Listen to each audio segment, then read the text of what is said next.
Malaquias, capítulo 1, apenas o verso de número 2. Todos acharam? Eu vos amei, diz o Senhor, mas vós dizeis: em que nos amaste?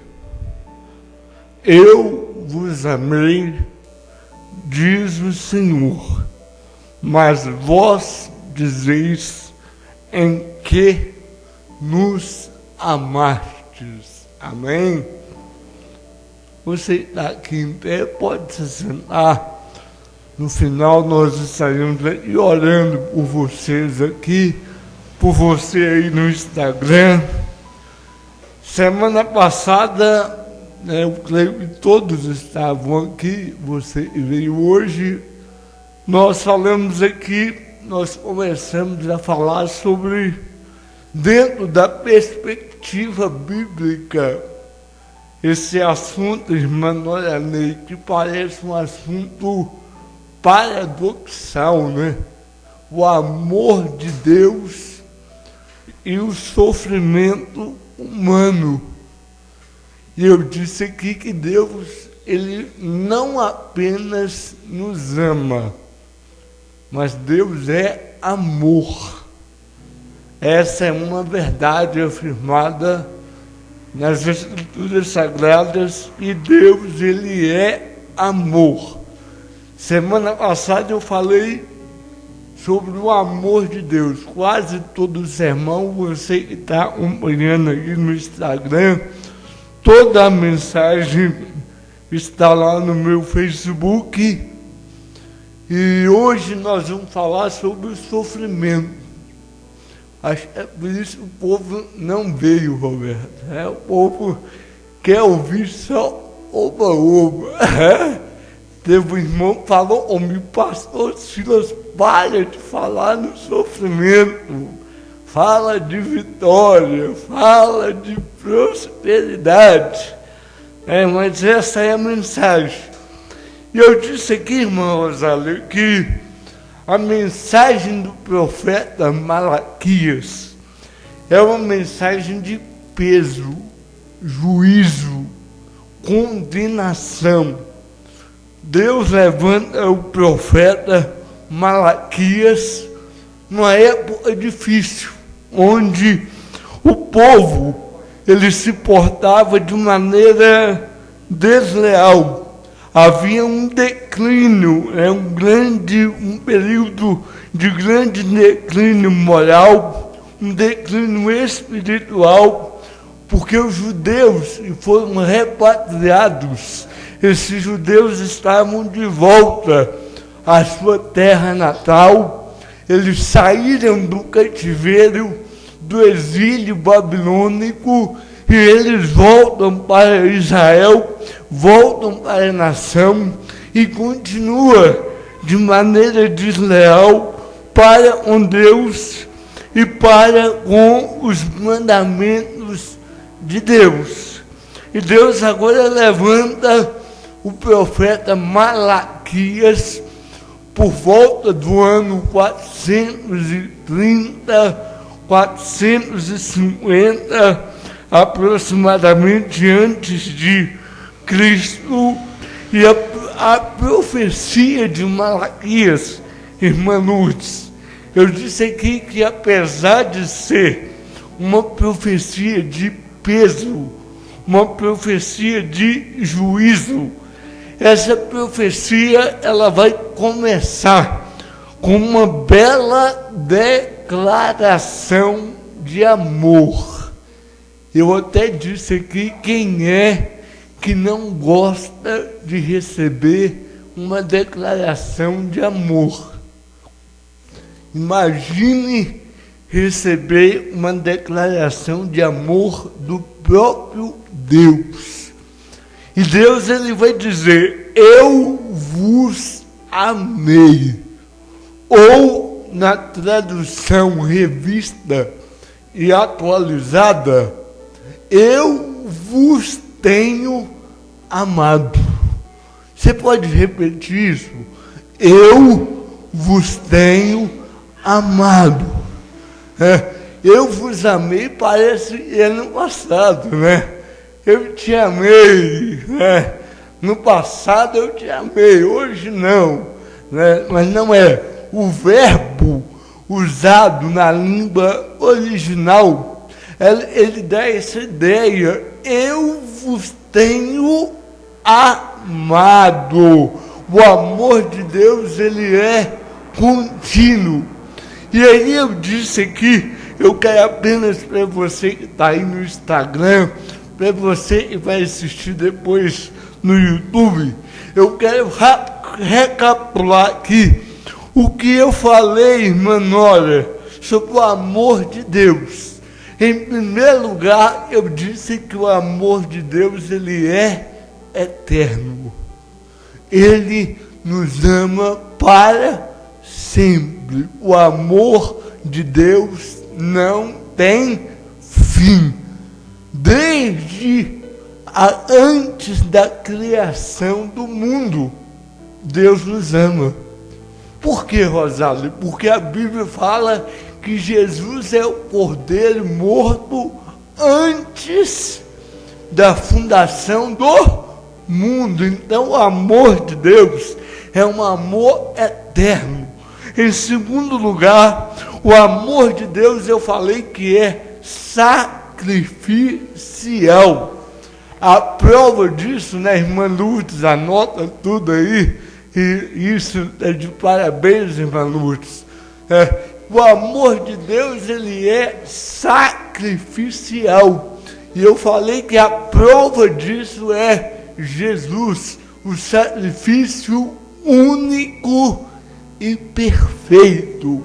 Em terceiro lugar, irmão Milton, eu disse que o amor de Deus, ele é profundo. Por quê? Jesus, ele deu a vida por nós. Ele disse, né? Eu dou a minha vida pelos meus amigos. Em quarto lugar, eu falei que o amor de Deus, ele é voluntário, né, Lourdes? Jesus não foi obrigado. Ele se auto-doou. É uma auto-oferta. Ele se dispôs a vir, a morrer em nosso lugar. Em quinto lugar, você anotou aí, Lourdes? O amor de Deus é imensurável. Não tem como medir. Não há como mensurar. Por isso que o texto de ouro, né, da Bíblia, ou um dos textos de ouro, é porque Deus amou o mundo de tal maneira. É imensurável. E em último lugar eu disse o que, Lourdes? O amor de Deus é incondicional. Nada que eu fizer, você escuta aí, tem pastor que não diz isso, mas eu digo, nada eu fizer vai fazer com que Deus me ame mais. E nada eu deixar de fazer vai fazer com que Deus me ame menos. Está ali a filha da Rosália, né? Tenho certeza que você ama ela. Se ela fizer, você ama. Se deixar de fazer, continua amando. Né? Porque o amor, ele é incondicional. Esse é o amor de Deus. E aí agora, eu queria entrar hoje, né? Isso só foi uma recapitulação, irmã Leidiane, da semana passada. Hoje eu queria abordar aqui a questão do sofrimento, né? O sofrimento humano. O amor de Deus já foi abordado e E agora nós vamos estar falando sobre o sofrimento humano. Alguns vão dizer, irmão Eustáquio, que Malaquias, ele foi contemporâneo do profeta Neemias. Portanto, ele é um dos últimos homens, irmã Rose, levantado por Deus num período de 1000 anos aproximadamente, para anunciar a vinda do Messias e para exortar e detalhar o pecado dos filhos de Israel. O profeta não falava só de coisas futuras, não. Falava dos pecados da sua época, né? Hoje, se a gente falar dos pecados no nosso meio, o povo cai fora. O povo não quer ouvir isso. Mas o profeta Malaquias, o nome Malaquias significa o mensageiro de Deus. Deus levanta ele para anunciar a vida do Messias, para exortar o povo, para falar do pecado e para convocar o povo ao arrependimento. Agora é só a título de conhecimento. Você que está assistindo aí no Instagram, só a título de conhecimento, eu já disse aqui que os dias de Malaquias eram dias difíceis, dias de declínio moral e espiritual. Declínio moral e espiritual. E eu queria, sugerir a você, leia, não deixe de ler.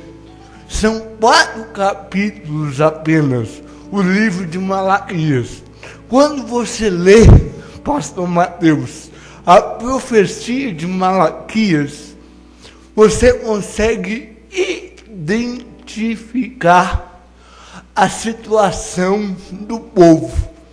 Eu coloquei aqui 5 coisas. Eu estava lendo e eu falei, meu Deus, a gente está igual o povo dos dias de Malaquias. Igualzinho, sem tirar nem pôr. Em primeiro lugar, a primeira coisa que me chamou a atenção, sabe qual foi, irmão Roberto? O amor pelas coisas de Deus foi esfriando.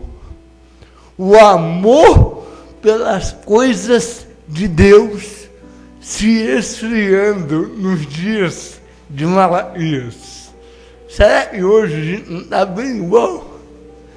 O amor pelas coisas de Deus se esfriando. Em segundo lugar, cada um começou a buscar os seus próprios interesses. Nélio, cada um queria cuidar do seu pedaço de chão, cuidar do templo, terminar o templo. Para quê? Eu vou cuidar da minha casa, eu vou cuidar dos meus negócios, eu vou cuidar da minha vida. O reino, isso aí vai ficar para 3º plano, 4º plano, 5º plano. O sermão da montanha, se fosse pregado nos dias de Malaquias, o povo ia jogar tomate nele. Que é isso? Buscar em primeiro lugar o reino de Deus? Que nada, eu vou cuidar da minha vida. Em terceiro lugar, e aí, pastor Mateus, pastor Marcos, que deve estar acompanhando aí no Instagram, isso serve para nós. Os sacerdotes começaram a serem influenciados pelas pessoas ao redor. Já que o povo não importa, por que eu vou importar? Os sacerdotes começaram a ser produto do meio. Começaram a fazer a obra relaxadamente. Deus vai condenar isso. É engraçado que um dia desse, uma pessoa falou comigo: para que você está estudando tanto? Está indo tanta boa pessoa na igreja, só vai meia dúzia de cabeça, chega lá e prega qualquer coisa. A maioria não está indo, né? E se a gente não vigiar, a gente acaba sendo influenciado pela massa. Os sacerdotes, irmã Roseli, começaram a fazer a obra de qualquer jeito, a oferecer animal cego, aleijado, achando que Deus aceita qualquer coisa, achando que o que importa é eu fazer, o que importa é eu cumprir a minha obrigação. Ritual. Em quarto lugar, começaram a praticar, isso aqui eu tirei do livro do reverendo Augusto Nicodemos, começaram a aceitar, a tolerar práticas contrárias no culto. Será que hoje não tem isso não? Será que o culto hoje é segundo Deus? Será que a gente cultua a Deus de acordo com a vontade dele? Ou a gente dá um jeitinho, né, de ser conveniente? Campanhas. Vamos colocar aqui o UFC dentro da igreja para atrair o povo. Vamos substituir. Tem gente que já falou: pastor, passa a pregar só 15 minutos, porque o povo hoje não gosta mais de ouvir sermão grande. E aí vamos colocar coreografia e vamos diminuir a palavra e vai aceitando coisas para agradar. E Deus olhando,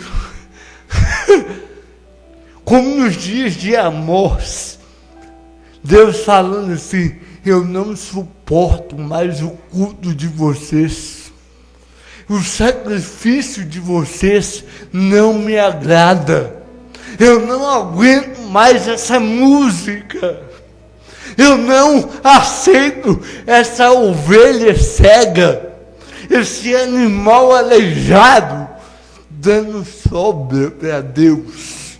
E aí, sabe o que aconteceu? Os cultos se tornaram formais, mecânicos, superficiais e sem vida. Mecânico.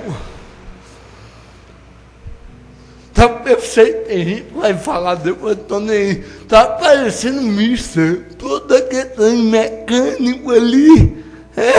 Tudo formal.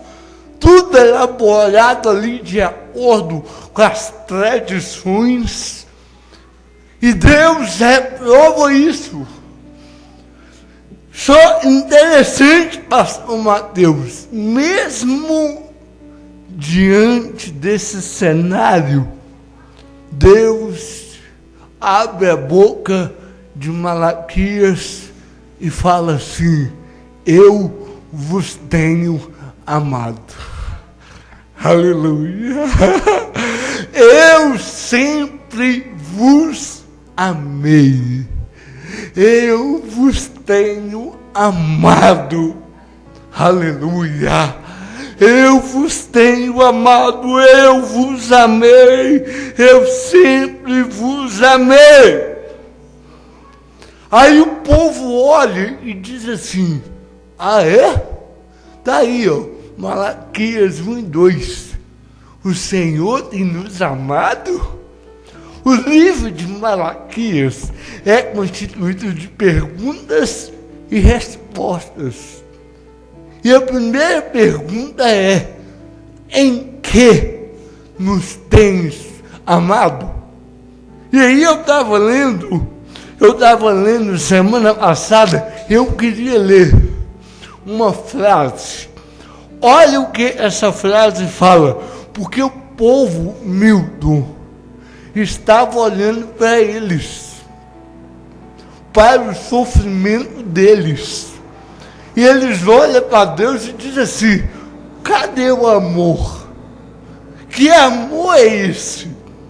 E aí eu estava lendo essa questão do amor de Deus e do sofrimento humano, e olha o que o autor ele vai dizer: o conflito que muitos têm sobre a bondade de Deus ou sobre sua natureza é apenas fruto do equívoco de pensar Deus a partir de si.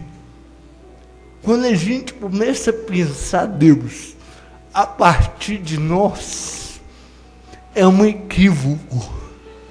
É um equívoco. Pensar Deus, tentar compreender Deus. Pastor Mateus já falou aqui, a teologia sistemática, os atributos de Deus, os atributos comunicáveis e incomunicáveis. Você tentar compreender Deus a partir de você é um equívoco, porque a nossa irmã Roseli, a nossa compreensão é limitada demais, muito limitada. E aí, alguns, pastor Mateus, na tentativa, peraí, se Deus me ama, se Deus é amor, e eu estou sofrendo, alguns, quando começam a tentar conciliar, concatenar, que amor é esse? Diz que me ama, mas eu sofro. Que amor é esse? Aí alguns, ao tentarem concatenar o amor, a bondade de Deus com o sofrimento humano, alguns acabam trilhando o caminho do ateísmo e do agnosticismo. Não tem como provar. Não dá. É uma realidade que não tem como comprovar. Eu estava lendo um autor da crítica textual. Ele disse que quando ele tentou compreender o amor de Deus e o sofrimento humano, ele acabou, olha o que ele diz: eu principiei uma jornada de uma vida de fé que passou por grandes reviravoltas e foi dar num beco sem saída, e que de fato para ele demonstrou um caminho novo. Sabe o que ele fez? Largou o pastorado e virou agnóstico. Tentar compreender Deus a partir de si. A partir de si. E aí, para você que está aí no Instagram, pastor Mateus é fã dele, vou citar ele aqui, Caio Fábio.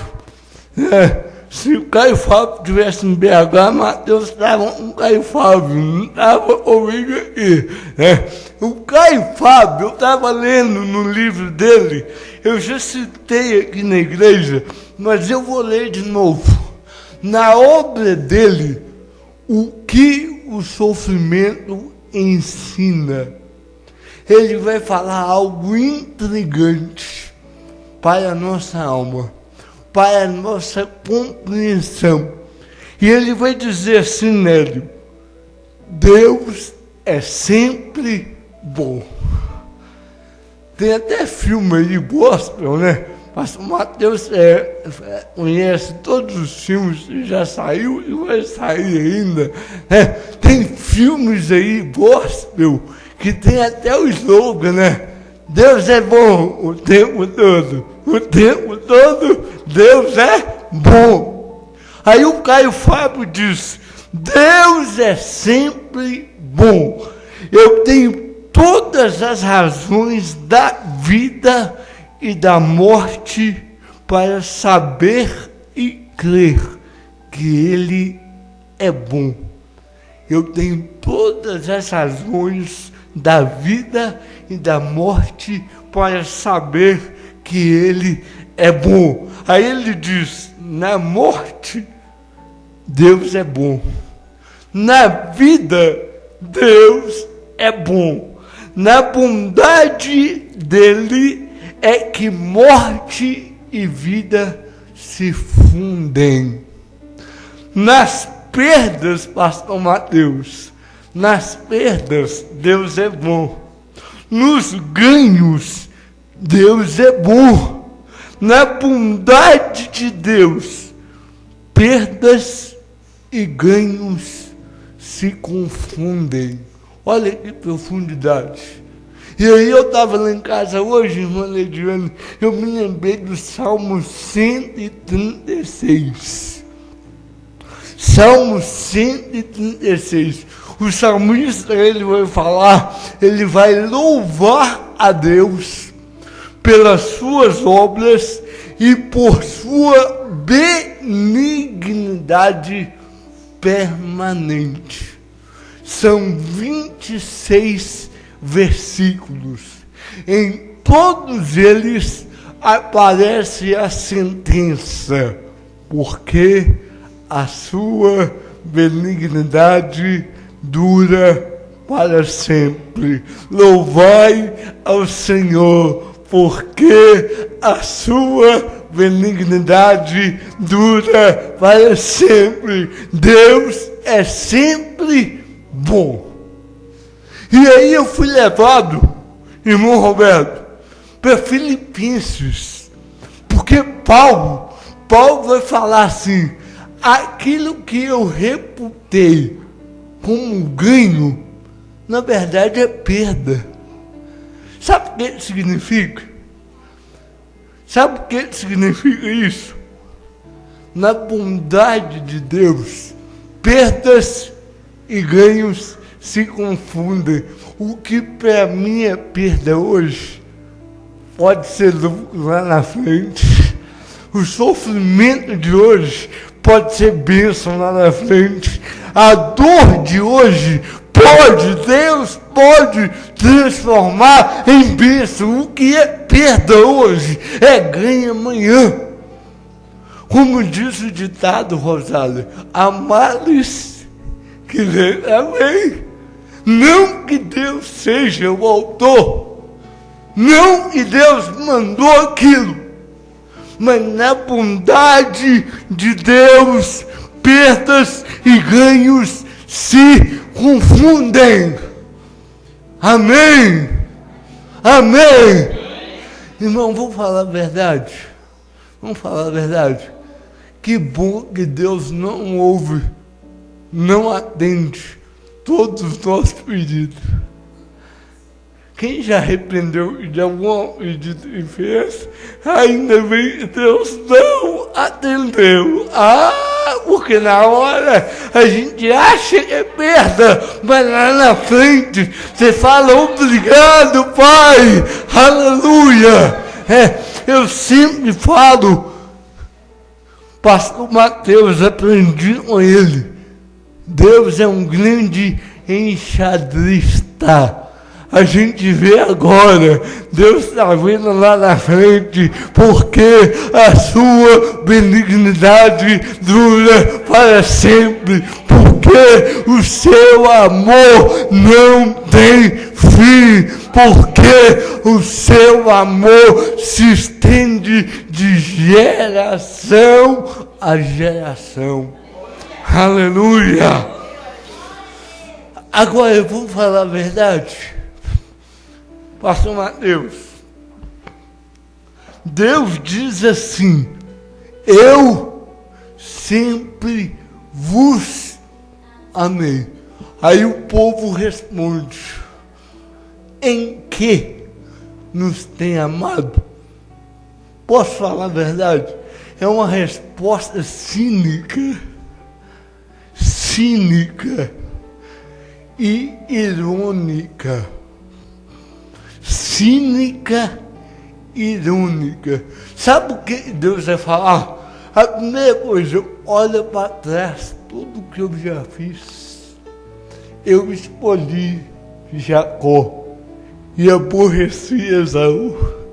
Sabe por que eu amo vocês? Porque eu escolhi vocês. Olha para trás. Olha, pastor Silas, 38 anos. Eu tenho cuidado de você, 38 anos. Olha, Norinha, 20 anos de idade. Eu tenho cuidado de você. A sua idade é o tempo e Deus tem cuidado de você. Qual é a prova do amor dele? Uma das é que ele te escolheu, ele te guardou, ele te trouxe até aqui com vida, porque a sua benignidade dura para sempre. Aleluia! Tem uma música, há muito tempo que eu não escuto ela, que diz: conte as bênçãos, dize-as quantas são, recebidas da divina mão, vem dizê-las todas de uma vez, e verás surpreso o quanto Deus já fez. Deus está falando, pastor Mateus, eu livrei vocês lá do Egito, eu livrei dos filisteus, dos cananeus, dos heteus, dos jebuseus, eu guardei vocês, eu coloquei numa terra que mandava leite e mel, eu vos amei, eu amei a Jacó e aborreci a Esaú. Mas o povo olha e diz assim: em que nos amaste? Ironia, cinismo. E a gente tem que tomar cuidado para não se portar assim diante das dificuldades. A primeira dificuldade é: Deus não me ama nada. Que amor é esse? Por quê? E aí, pastor Mateus, eu vou traduzir para nós aqui. O povo está dizendo assim: que amor é este que nos permite sofrer? Que amor é este que nos permite enfrentar frustrações? Quem já teve frustração na vida? Eu estou preparando um sermão. O título do sermão será: as frustrações humanas e os desígnios de Deus. Todos nós somos frustrados. Aí o povo olha para Deus e fala assim: se o Senhor não ama, por que a gente está tão frustrado? Por que a gente está passando luta? Por que a gente está doente? Se o Senhor não nos ama, Roseli, por que o casamento acabou? Se o Senhor nos ama, por que o filho debandou? Se o Senhor nos ama, por que eu estou enfermo? Por que eu estou passando por essa luta? Se o Senhor nos ama, que amor, eles estão falando, que amor é esse que nos permite ser subjugados pelos persas? Muitas promessas de Deus não haviam se cumprido ainda. E eles vão dizer, que amor é esse? O Senhor está dizendo que nos ama, mas olha a nossa realidade. E aí eu queria falar, eu tenho 25 minutos aqui, porque pelo Instagram é 1 hora só. Eu queria começar a falar aqui algumas verdades sobre o sofrimento. A primeira verdade, pode anotar aí, Lourdes. A primeira verdade sobre o sofrimento humano eu quero registrar hoje aqui. Nem todo sofrimento é resultado de pecado. Nem todo sofrimento é resultado de pecado. Se você pegar um judeu palestinense do Antigo Testamento, ele vai dizer assim, está sofrendo? Resultado do pecado. Sabe, pastor Mateus? Eu estava lendo vários autores, eles vão dizer, um judeu da época de Jesus ia falar que todo sofrimento é resultado do pecado. E Jesus vai contestar isso. Pastor Enéas já pregou aqui na igreja, o cego de nascença. Jesus passa, está lá o cego. Qual foi a pergunta? Quem pecou? Ele ou os pais? O que Jesus disse? Nem ele, nem os pais. Jesus vai desmistificar, desconstruir. Mas não é só Jesus, não. O livro de Jó é outra. Como diz o Caifato, Mateus gosta, né? O enigma da graça. O enigma da graça. Por quê? Porque Jó, o sofrimento dele, eu falei semana passada, nos nossos dias, está assim, ó. De gente que defende a teologia dos amigos de Jó. E eu falei, e pastor Mateus, você não veio? Eu falei, foi 2 na minha casa ano passado. 2 amigos de Jó. Achei que era meu amigo, mas é amigo de Jó. Pastor, se isso está acontecendo, é porque você é roubo. É porque você é religioso. Eu falei, Ana, você chegou, me achou mal e vai embora e vai me deixar mais mal ainda.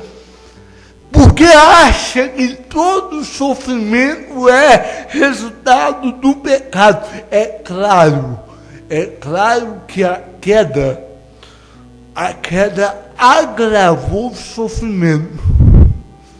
Como diz o pastor Enéas, que Deus falou à mulher, eu multiplicarei as tuas. A dor já existia, Mateus. A dor já existia. Eu multiplicarei. A queda agravou o sofrimento, mas nem todo sofrimento é resultado de pecado. Em segundo lugar, e aí eu vou falar e você prestasse bem atenção, alguns sofrimentos são resultados de escolhas erradas. Alguns sofrimentos são resultados de escolhas erradas. Deus é amor, mas o amor de Deus não anula a semeadura. Não adianta querer plantar limão e querer colher laranja. Não adianta plantar abacaxi e querer olhar nele, aqui.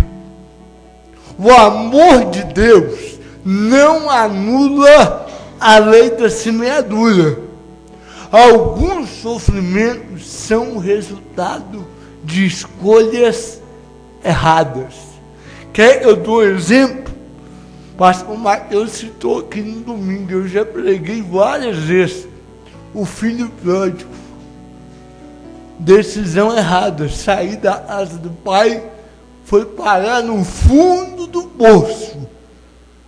Ou seja, aquele sofrimento foi resultado de quê? Uma escolha errada.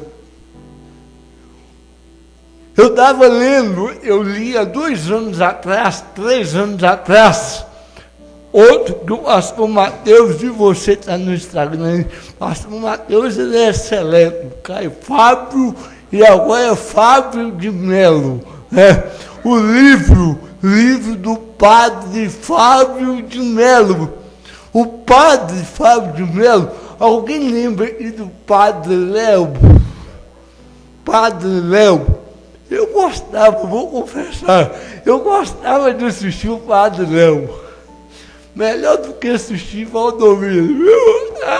Melhor do que assistir essa turminha neopentecostal. O padre Léo contraiu uma doença. E aí o padre Fábio de Melo disse e aproximou dele. E ele disse assim: Fábio, eu não olho para Deus me curar, porque a minha doença é resultado de escolhas erradas que eu fiz lá atrás. Ele era um fumante inveterado, anos e anos fumando. Mesmo depois, ele tendo largado o cigarro, ele tendo aplicado uma dieta sadia, mas já estava comprometido. E aí ele vai dizer: a minha doença é por causa de escolhas erradas. A pessoa vive uma vida louca, desregrada, como eu falei que ano passado, Eclesiastes 7:17. Não sejas demasiadamente louco, porque diminuirias o tempo da sua vida. Pastor Mateus, tem sofrimento que é resultado das nossas escolhas erradas.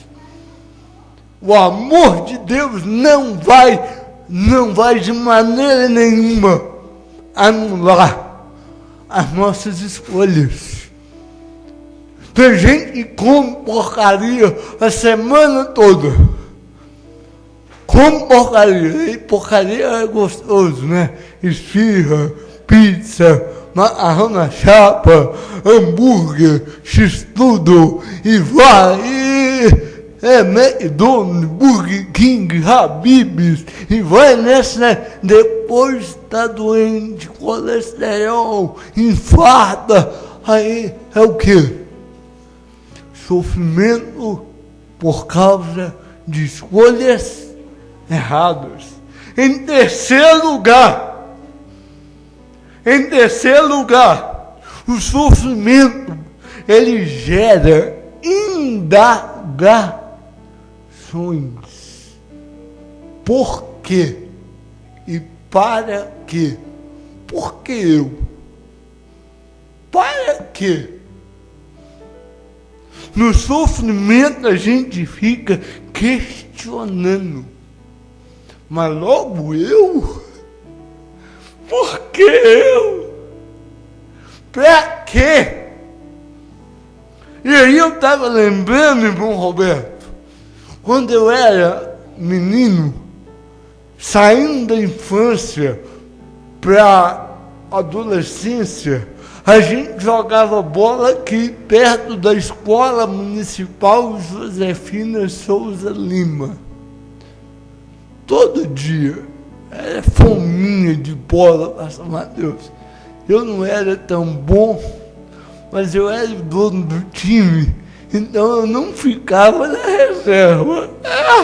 A bola era minha, o uniforme era meu, eu escalava o time e não aceitava a reserva.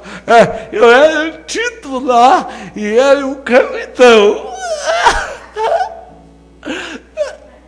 Aí, Rosália, algo marcou. Meu irmão, tadinho, se a minha cunhada estiver assistindo, meu irmão sofreu na minha mão. Eu colocava na reserva direto e ele ficava bravo.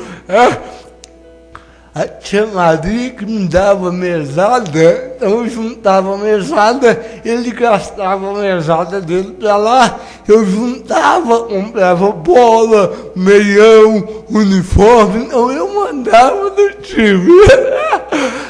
Aí eu me lembro, tá vendo, Matheus? Desde pequeno já tinha perfil de líder. Eu me lembro, irmã Leidiane, um sábado, preste atenção, isso marcou minha vida. Um sábado de manhã, a gente está jogando bola. De repente, um dos rapazes virou para mim e falou assim: Silas, eu tenho que parar agora. Era 11h30 da manhã. E eu falei, mas está cedo ainda, vamos jogar mais. Ele falou, não, hoje é o dia do meu casamento religioso. A minha noiva está no salão de beleza, no dia de noiva. O nosso casamento no civil foi ontem. Hoje, sábado, é o casamento no religioso, Rosário. Ele pôs o capacete, saiu na moto. 20 minutos depois chega a notícia. Fulano caiu da moto, bateu a cabeça e morreu. Alguém tem que ir lá avisar a noiva. E queria que eu fosse. Porque eu era o líder do time. Aí eu falei, meu Deus, como é a gente dá uma notícia assim? A casa que haveria festa vai ter luto. Como? Irmãos, nessa hora a gente questiona por que Deus? E a gente começa a conjecturar se ele não tivesse vindo, se ele tivesse ficado em casa, por que ele veio jogar? Mas é apenas vagas conjecturas. Ele estava de capacete, caiu, bateu a cabeça no meio-fio e morreu. Por quê? Para quê? Por que Deus permitiu casar ontem no civil, se não haveria hoje o religioso? E aí eu fui pregar 2009, do lado do Vale do Aço. Quando eu estou pregando lá, chega um rapaz, implantado. Pensa num dia que eu não tive argumento. Eu precisei recolher a minha insignificância. Eu era o pregador da cidade, da festa, a maior festa da cidade. Esse rapaz chega, 23 anos de idade, crente, servo de Deus, criado na igreja, casou virgem, viajou para a lua de mel, voltando da lua de mel na 381, bate o carro. A esposa fica tetraplégica. Pastor Matheus, 15 dias, se eu não estiver enganado, depois do casamento, voltando da lua de mel, ele me procurou. Irmãos, eu só abracei e chorei. Porque o sofrimento gera indagações. Por quê? Para quê? Porque logo eu, E aí eu me lembro, para mim não dar só exemplo meu, vamos para a Bíblia. A mulher sunamita, eu já preguei aqui. Eliseu passa para lá, passa para cá, ela olha para o marido e fala, esse aí é o homem de Deus. Vamos fazer um quarto, com uma cama, cadeira, uma lâmpada. Toda vez que ele passar e quiser repousar, ele repousa. E isso é feito. Um dia Eliseu olha para Geazi e fala assim, essa mulher está tratando a gente tão bem, o que a gente pode fazer por ela? E ele vai dizer, ela não tem filhos. E o marido dela é velho. Eliseu manda chamar ela e fala, em tanto tempo você vai segurar um filho. O filho nasce, passa alguns anos, ele vai trabalhar, um pai dá uma dor de cabeça. Ai minha cabeça, o pai manda a mãe pega ele no colo e ele morre. No colo da mãe. A mãe coloca no quarto, não fala nada com o marido, pega um jumento, pega um servo e ela vai até o homem de Deus. Quando ela chega, ela chora. E ela pergunta assim, por que, profeta? Por acaso eu pedi filhos? Olha só, pastor Mateus, o sofrimento gera indagações e pode gerar incredulidade. Se Deus é amor, por que tudo isso? Se Deus me ama, por quê? Por quê? Para quê? Eu não vou poder, deve estar terminando ainda a nossa transmissão no Instagram. Eu vou falar a última coisa, semana que vem eu continuo. Em quarto lugar, coloquei aqui. Em quarto lugar, nós tentamos a todo momento fugir da dor e do sofrimento. Nós tentamos a todo momento fugir da dor e do sofrimento. No século passado, foi a invenção dos analgésicos. Dor de cabeça, não, ninguém merece. Vamos a dipirona, vamos a novalgina. Tomou Doril, a dor sumiu. Neuza, né, Rose? Tem gente que ser a Neuza, é mais forte a Neuza. É o paracetamol 750. Porque o outro é muito leve, vou tomar o mais forte. A gente tenta fugir da dor a todo momento. Está igual o salmista no Salmo 70. Apressa-te, Senhor. Chega! Socorre-me! Venha ao meu auxílio. Era bom se a gente tivesse um remédio para todas as dores, não é? Ano passado, santo Rivotril.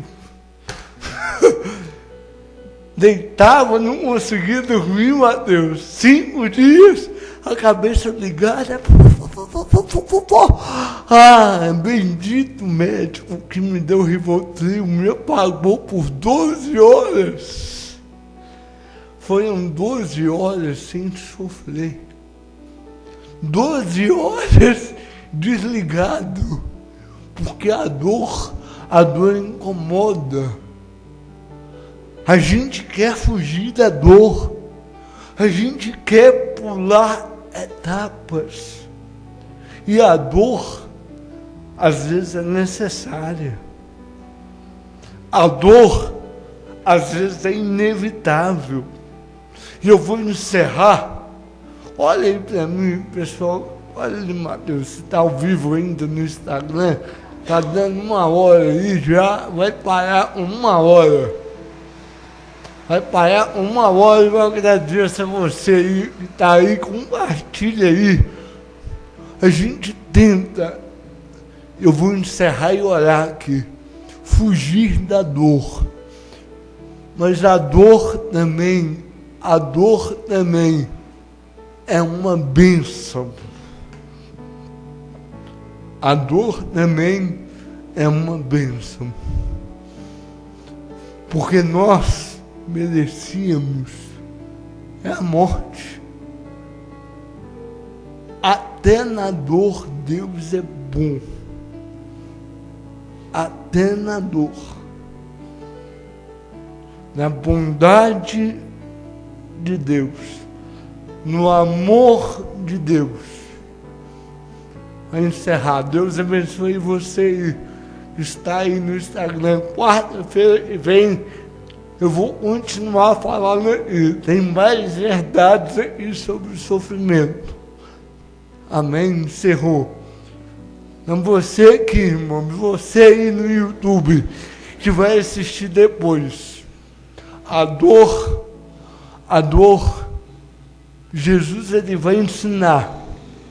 Preste bem atenção. Jesus vai ensinar que a dor é para ser enfrentada e não evitada. Semana que vem eu vou falar isso aqui. Semana que vem eu vou explicar por que a dor precisa ser enfrentada e não evitada. O nosso maior exemplo, pastor Mateus, é Jesus, o servo sofredor. Homem de dores, aleluia. Isaías diz que ele tomou sobre si as nossas enfermidades, as nossas dores. Aleluia. Aleluia. Que Deus abençoe a todos. Semana que vem nós continuamos aqui a falar sobre o sofrimento. Eu quero orar, curva a tua cabeça.